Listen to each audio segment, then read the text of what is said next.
Hey, what's up guys? This is Anthony from AnthonysCustoms, and for this review we are looking at the Perfect Effect PEDX06 Beast GORIRA, which is Optimal Optimus, it's not a knockoff. Don't call it a knockoff, because a knockoff implies it's the same mold of something that already exists and it's unlicensed. This is a third party, which is a new mold, but still unlicensed.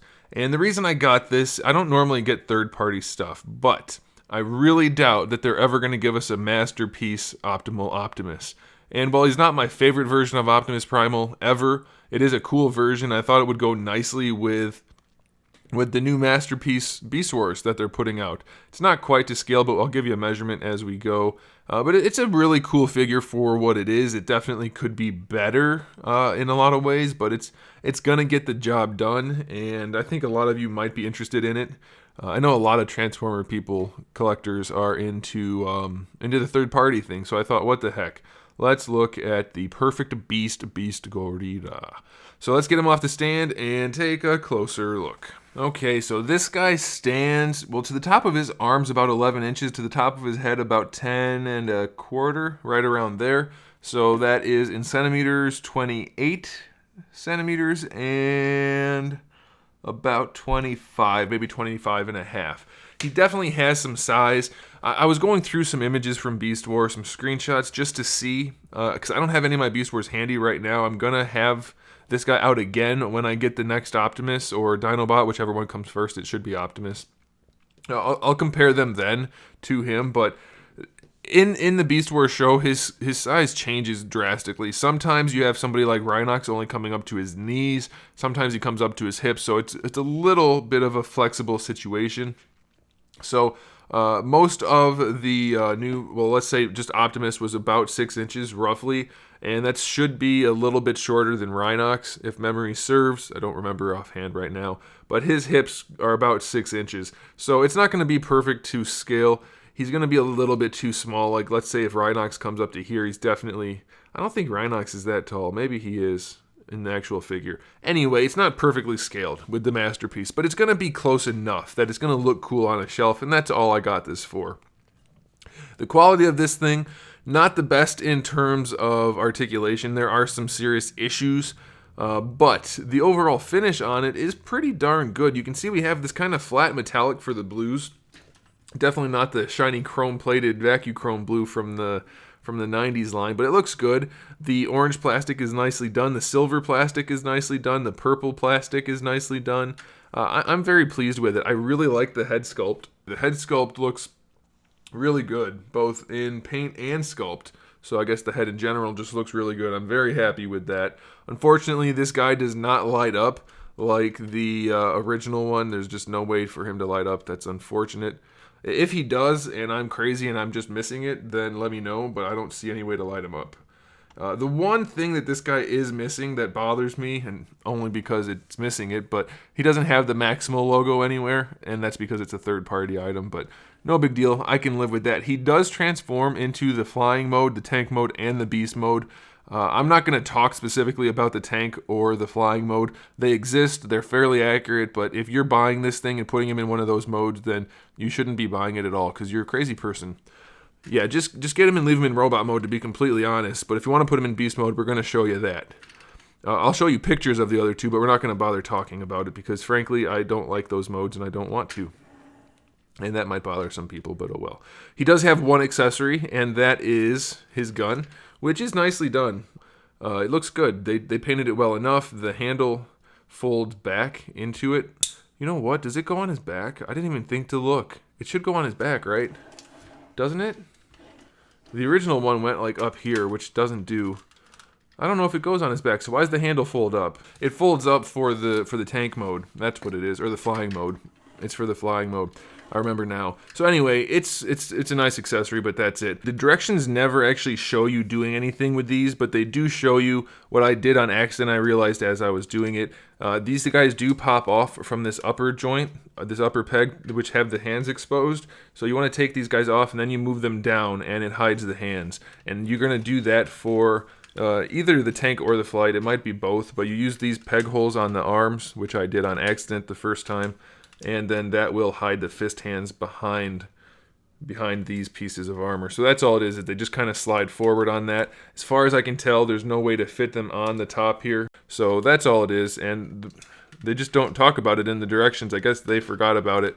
They don't mention it. At least, I guess I could be crazy, but I looked it over a few times and they don't talk about it. So that's all that is. These don't go at the top, so if you're really worried about that, now you know.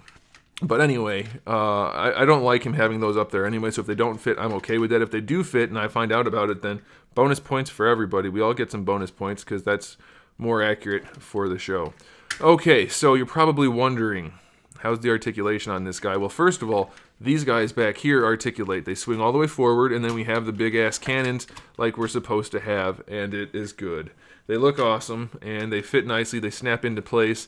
I'm very happy with that. Again, no lights, but that's pretty cool. I like that. The head itself, let's see, how's the head move around? It can look up, it can look, well, it can kind of look down, not that much. And then, of course, it rotates. It's on a ball peg. You get really good range out of it, so that's very nice. Man, I love that head sculpt. It's just, they did such a good job with the metallic blue and silver and the green eyes. I love it. Now, here's one of the places where I said they could do better with the articulation. That is the shoulder region. If you guys remember, the original one had these crazy shoulders. This guy kind of has it, but not as much. First of all, he has your standard rotation. The whole arm can rotate, so that's fine. No problems there. Now, can you pull the arms out like the original? Not really. First, we have to get these guys out of the way. You can bring the arm out, and this is on a separate hinge, and you're going to end up leaving it separate. The other one you couldn't really do this to. So you have this hinge here, which lets the whole arm move out.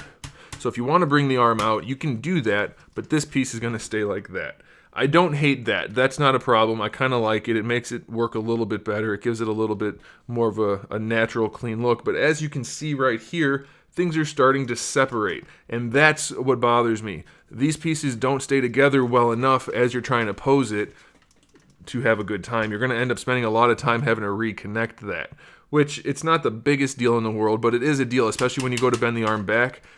It might unsnap there, it might unsnap there, and that's because this whole region is like 4 or 5 pieces, and it does cause a problem when you're posing. Now, it's a necessity of the transformation, so I get it, but these snaps that hold it together are finicky, and that's where the issue comes from. But you do get good range if you're willing to deal with all of that. It's really not a problem. You do have a bicep swivel built in, so that's really nice. You get full range out of that. You have an elbow. Is it double jointed? Does it just look double jointed? It just looks double jointed, but you get better than 90 degrees, so I'm okay with that. It's pretty good range. And then you have a wrist swivel. There's no play in the wrist other than the swivel, so you can swivel it around. The thumb has a hinge and a swivel, and then another hinge, so that's pretty cool. And then each of the fingers has a big knuckle and a middle knuckle, so you can pose the hand pretty nicely. And you can see the groove in there. That is for holding the gun, so that's pretty cool.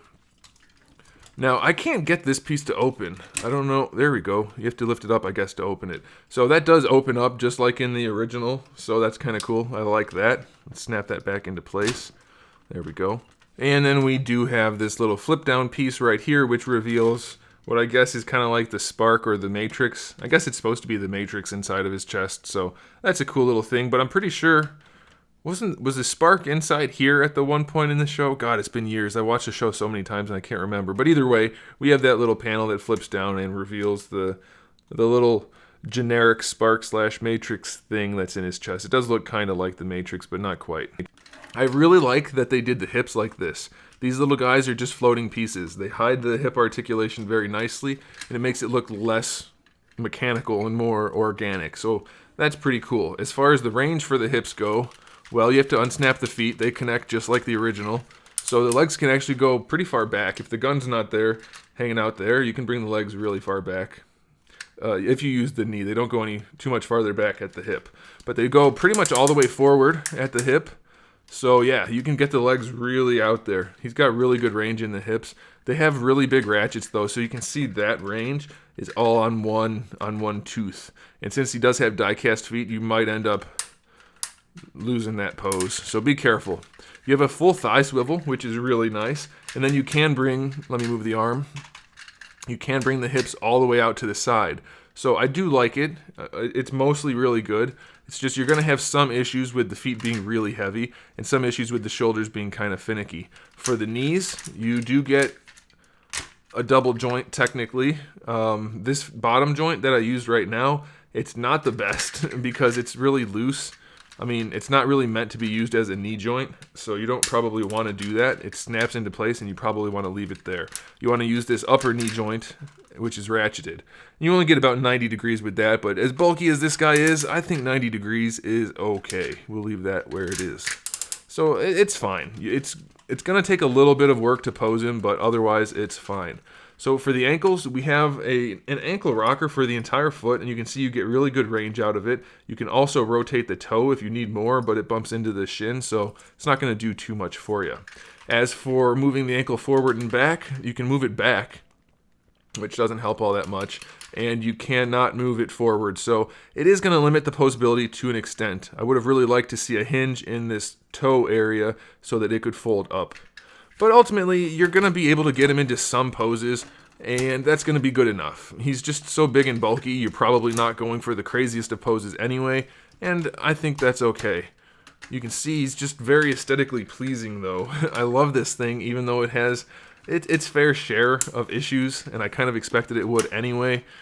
I'm very pleased with it. I like it. These guys still rotate around just like you would expect. They move all the way around and have the hinge, so that's going to be useful in your transformations and your posing.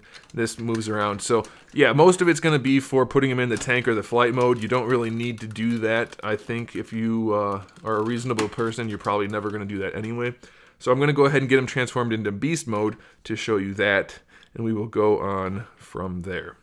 Okay, I finally got him transformed, and this thing really sucks to transform, to be completely honest. The directions, while I do like kind of the way they're made, they don't have every little thing included, like mentioning the arm things, for instance, how I told you they didn't show you that. It's kind of an issue. Another thing they don't show you is, well, let me check. Maybe they show it on the other part. Doesn't look like they do. Let's see. No, I don't think they mention it at all. This part right here, he's basically got a vertical butterfly joint that you can just pull these guys out, and I assume it'll work in robot mode. I'll check when I'm posing him for the photos at the end, but you have to pull them out, it seems, for part of this transformation, though it doesn't mention it. Maybe you don't have to, but his head is in there now, so you can't close him all the way.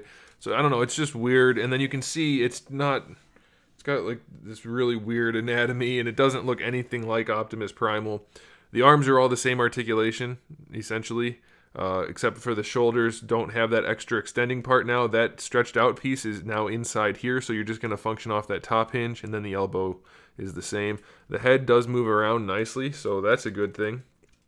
You can rotate it around, and the jaw opens. So, I mean, it's cool in some regards, but his wheel for his tank mode is right there in his stomach, very obviously. And then his hips are, you can pose him at the hips still. The knees are now no good. Ankles are essentially the same, even though they're flipped around and kind of reconfigured. But he will just come apart at the waist. There's two clips that kind of hold him together, two tabs that hold him together right now. And those are not sturdy at all. They pop apart constantly as you're trying to transform him. So I really, really hate this robot or this beast mode. It's not good at all. You can still use the guns if you want to, so there is that, but it's not a good beast mode. You can just see it doesn't look great, and it's not. So definitely don't recommend putting it in beast mode. It is possible, as you can see, but I don't recommend it at all.